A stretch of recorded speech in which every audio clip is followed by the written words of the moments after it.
ये press conference एक ऐसे इंडी अलायंस जी आज का ये प्रेस कॉन्फ्रेंस इंडी अलायंस द्वारा शासित एक ऐसे राज्य पर केंद्रित है जहां बेलगाम लूट चल रही है, बेलगाम भ्रष्टाचार चल रही है और कई बार उस राज्य की चर्चा जो है किन्हीं कारणवश नेशनल मीडिया में नहीं होती। तो कुछ तथ्य जो है जब करप्शन की सीमाएं पार हो जाती है तो आवश्यक होता है कि उन विषयों को राष्ट्रीय पटल पर रखा जाए। पिछले दिनों झारखंड में बाबूलाल मरांडी जी जो हमारे लीडर ऑफ ऑपोजिशन है, उनके संज्ञान में एक खत आया जिसमें लगभग 10,000 करोड़ का कोई हिसाब नहीं है पिछले कुछ वर्षों से झारखंड के स्टेट एक्सचेकर में। ये एक न्यूज़पेपर की कटिंग मैं आपको परिप्रेक्ष्य के लिए दिखाना चाहता हूं। तो हालांकि बताया जा रहा है कि कई वर्षों का ये स्कैम है, 22 वर्ष, लेकिन मुख्य तौर पर सबसे बड़े स्कैम जो है ये 2019 के बाद रचे गए हैं।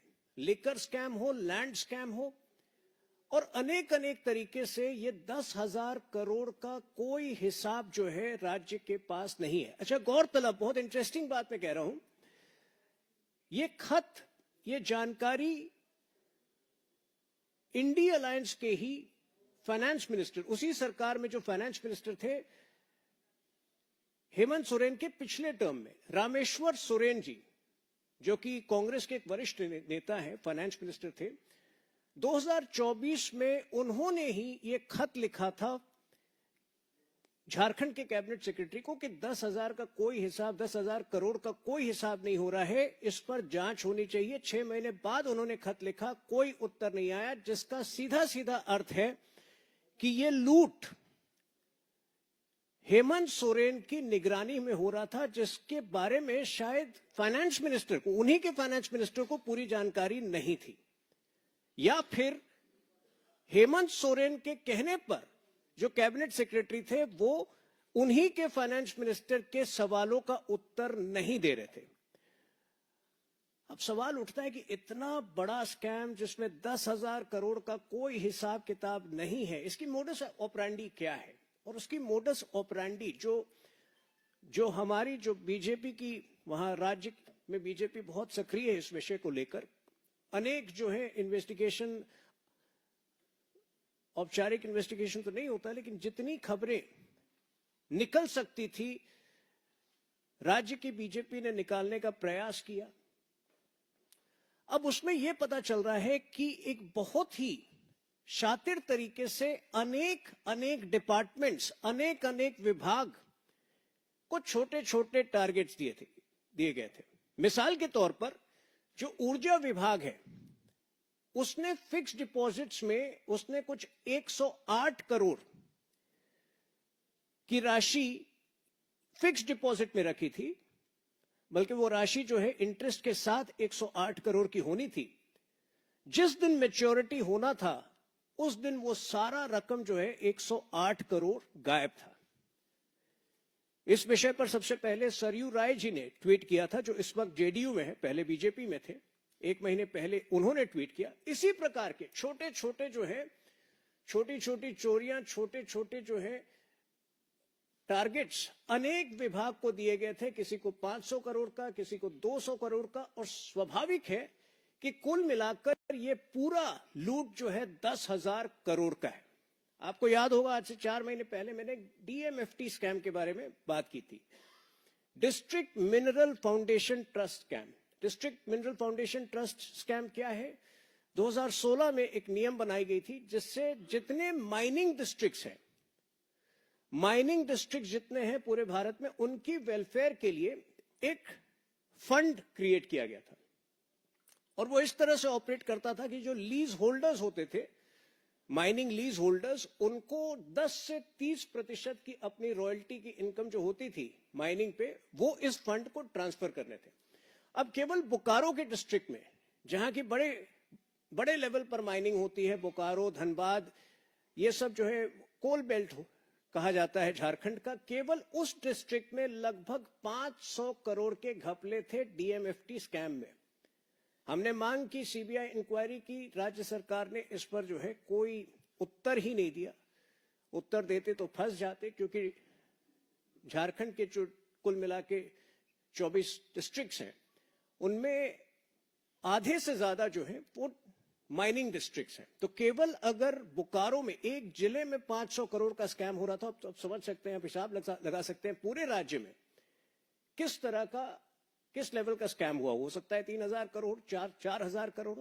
हम ये अनुमान लगा रहे हैं कि 10,000 करोड़ का स्कैम। आखिर हेमंत सोरेन की सरकार में क्या टैलेंट है, किस तरह से अनेक विभागों को टारगेट देकर अलग अलग तरीके से ये स्कैम रचे जा रहे हैं।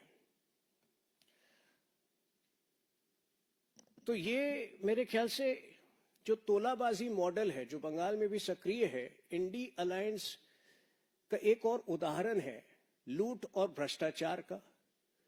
और बहुत जरूरी है कि राष्ट्रीय पटल पर यह विषय आए और राष्ट्रीय मीडिया में आए, क्योंकि अक्सर बड़े राज्यों पर फोकस होता है, बंगाल पर फोकस होता है। झारखंड जैसे राज्य जहां की बेलगाम लूट हो रहा है, उसकी कहानियां जो है राष्ट्रीय मीडिया में अक्सर नहीं आ पाती है। अब इसी से जुड़ा एक और विषय है, हेमंत सोरेन अपने तंत्र को, अपने भ्रष्टाचार के तंत्र को किस प्रकार से अंजाम देते हैं। अभी हाल फिलहाल में सुप्रीम कोर्ट ने हालांकि जजमेंट दिया था तेलंगाना के संदर्भ में, और ये एक बार फिर कई इंडी अलायंस के राज्यों पर लागू होता है। जजमेंट ये था कि डीजीपी की नियुक्ति में तेलंगाना की सरकार ने मनमानी की थी। सुप्रीम कोर्ट ने निर्णय पास किया फरवरी के पहले सप्ताह में कि डीजीपी की नियुक्ति में स्पष्ट रूप से नियमों का पालन हो और हर राज्य में हो। और जब हर राज्य की बात आई तो पिछले 1 वर्ष से डीजीपी की नियुक्ति को लेकर झारखंड में एक बहुत बड़ा विवाद चल रहा था। फरवरी 2025 में सारे यूपीएससी के नियमों को नजरअंदाज करते हुए हेमंत सोरेन ने अपने एक विश्वासी चहेते व्यक्ति अनुराग गुप्ता को डीजीपी बनाया था झारखंड में। अब सुप्रीम कोर्ट ने जो जजमेंट दिया है वो बहुत स्पष्ट है। एक रूलिंग आई थी Prakash Singh versus government of India के केस में लगभग 20 वर्ष पहले, जिसमें 3 पैराग्राफ्स बहुत महत्वपूर्ण हो जाते हैं, पैराग्राफ्स 10 to 12, जिसमें कुछ स्पष्ट रूल्स दिए गए हैं डीजीपी की नियुक्ति को लेकर। रूल 10 ये है कि states must send timely proposals to the UPSC for empanelment of eligible senior IPS officers for regular DGP appointment. अर्थात किसी भी डीजीपी को नियुक्त करने के पहले आपको प्रपोजल, एक एम्पैनलमेंट के लिए एक प्रपोजल यूपीएससी को भेजना है। Number 2, the practice of appointing acting और एडहॉक डीजीपीज शुड सीज। एडहॉक या एक्टिंग डीजीपी नहीं होना चाहिए, कम से कम 2 साल के लिए डीजीपी को नियुक्त करना चाहिए। UPSC is empowered to remind states of impending vacancies and if necessary approach the Supreme Court for compliance. UPSC के पास अधिकार है कि वो स्टेट्स को आगाह करें कि ये वैकेंसीज आपको भरने हैं, और यदि नहीं भरे जाते हैं तो उस प्रक्रिया में स्टेट्स की सहायता करें।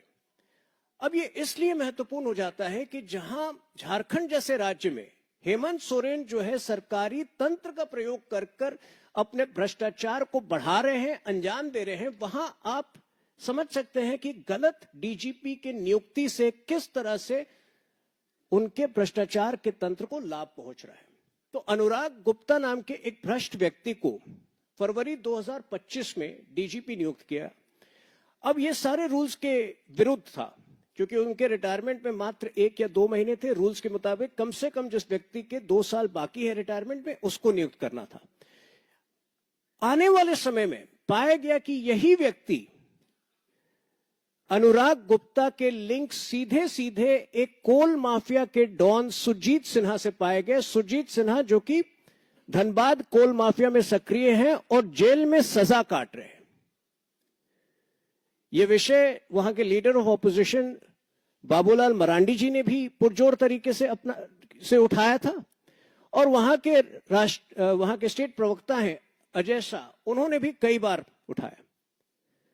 अंततः सुप्रीम कोर्ट ने तेलंगाना में इसी प्रकार की जो धांधली हो रही थी उसके संदर्भ में विषय उठाया और बाय डिफॉल्ट ये झारखंड पर भी लागू होता है। सुप्रीम कोर्ट का स्पष्ट निर्णय है फरवरी का कि अगले 1 महीने में जो राज्य इस प्रकार से गलत तरीके से डीजीपी की अपॉइंटमेंट कर रहे हैं वो तुरंत इस चीज को सुधारे और यूपीएससी के द्वारा निर्धारित रूल्स के तहत डीजीपी की अपॉइंटमेंट करे। तो हेमंत सोरेन द्वारा अपॉइंटेड व्यक्ति अनुराग गुप्ता को वैसे ही फरवरी में अपॉइंटमेंट हुई 2025 में, नवंबर में उन्होंने आनन फानन में बिल्कुल गुप्त तरीके से अचानक इस्तीफा दे दिया। अब माना जा रहा है कि हेमंत सोरेन और उनके डीजीपी में ही किसी प्रकार का कोई मतभेद हुआ, हो सकता है कट मनी को लेकर, तोलाबाजी की मनी को लेकर, शेयर मनी को लेकर। लेकिन अनुराग गुप्ता सीन से हटे एक और इसी प्रकार का अवैध अपॉइंटमेंट उन्होंने किया। तदाशा मिश्रा नाम की एक व्यक्ति को, महिला को डीजीपी बनाया। उनके भी रिटायरमेंट में मात्र 1 या 2 महीने थे, वो भी सारे रूल्स के उल्लंघन करने के उपरांत। तो आप देख रहे हैं किस तरह से पूरे सरकारी तंत्र का दुरुपयोग हो रहा है केवल अपने भ्रष्टाचार को अंजाम देने में, केवल जो है कोल माफिया को मदद पहुंचाने में, केवल जो है एक बहुत बड़ा फिरौती का नेक्सस, एक बहुत बड़ा अपहरण का नेक्सस जो बिहार में होता था आज से 30 साल पहले, वो आज झारखंड में हो रहा है। और इसको हेमंत सोरेन जो है अपने कुछ चाहते पुलिस ऑफिसर्स के द्वारा इसको आगे बढ़ा रहे हैं। अब सुप्रीम कोर्ट के निर्णय के बाद 30 दिन का समय है उनके पास। संभवतः हम एक्सपेक्ट कर रहे हैं कि मार्च 10 या 12 तक नियमों का पालन करने के उपरांत सही तरीके से डीजीपी का अपॉइंटमेंट होगा। लेकिन इस तरह से एक उन्होंने भ्रष्टाचार को सपोर्ट करने के लिए एक तंत्र बना रखा है जहां 10,000 करोड़ तक के घपले होते हैं, जहां आए दिन जो है फिरौती किडनैपिंग बढ़ रही है और एक कंप्लीट जो है लॉ एंड ऑर्डर का कोलैप्स आप झारखंड में देख रहे हैं। तो आज ये सीमित विषय था क्योंकि ये विषय भी राष्ट्रीय पटल पर आने चाहिए। कोई प्रश्न हो तो निश्चित रूप से आप उठा सकते हैं। जी दिल्ली में कुछ जगह पोस्टर्स लगाए गए हैं राहुल गांधी को लेकर, उसमें उनकी तुलना उमर खालिद से की गई है। कहा इस तरह से कि उमर खालिद देश तोड़ने की बात करते हैं, वैसे राहुल गांधी देश तोड़ने की बात। ये पोस्टर्स किसने लगाए? ये अपनी पार्टी के प्रवक्ता है, राष्ट्रीय प्रवक्ता। अच्छा, तो वो जवाब देंगे, आपको उत्तर देंगे। देखिए, आपको याद होगा 2016 में जेएनयू में जब प्रोटेस्ट हो रहा था तो उस वक्त राहुल गांधी वहां गए थे, उमर खालिद के साथ खड़े हुए थे। तो हो सकता है कि यहां से सोच कायम हुई हो कि जो व्यक्ति उमर खालिद को सपोर्ट कर सकता है जेएनयू में, वो कहीं ना कहीं तो दोनों में सोच की समानता है। ठीक जी।